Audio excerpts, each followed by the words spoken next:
I think that the Labour Party's property reforms, which is the Renters' Rights Bill, which is coming, actually it was started by the Conservatives, but they're going to want to enact it, they are going to cause not as many problems as everybody's worried about. Yes, if you're a landlord, you want a long-term tenant, right? Why do I care as a landlord if the tenant stays for 20 years? I want that because it's long-term income and they look after it. The problem is the fact you don't have stability on a fixed-term contract. But actually, what do I mind? If the tenant's living there and going to look after and pay the rent, that's fine. The downside is it's getting tenants out if you have problems. This is the thing that the government haven't dealt with. How are the courts going to evict people? And it's very well to say, if you want to sell, you can kick the tenant out. If you want to refurbish, you can kick the tenant out. If you want to move back in, you can kick the tenant out.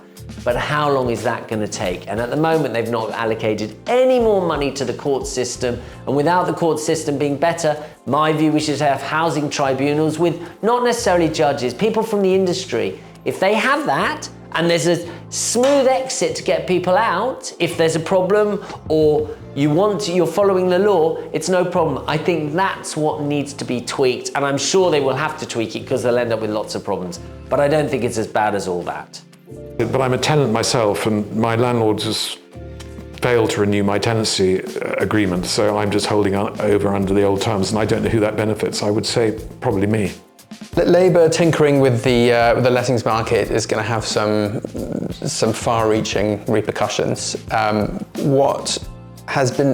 The landlords have been demonised over the last, many years actually, or always. People have had this idea of Dickensian landlords when the majority of landlords are actually very nice people and try hard to make sure that their tenants are happy.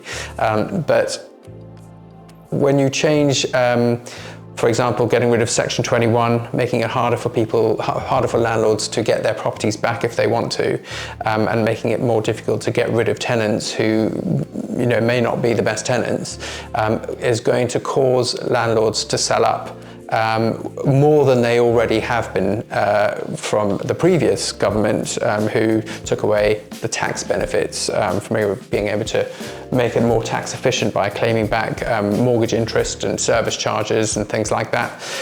So it's going to cause, without question, landlords to sell, and that is going to cause rental prices to go up because there will be less property available, and that is a fact.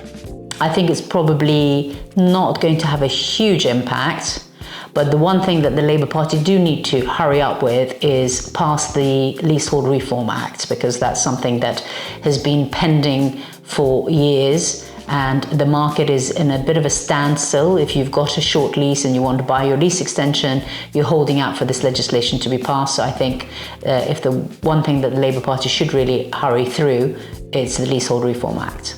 Well, I don't think we quite know the full impact of the reforms under the Labour Party for landlords. Although, again, it is just another negative for landlords, and hence will probably make it even increasingly unattractive to be a small-term buy-to-let investor.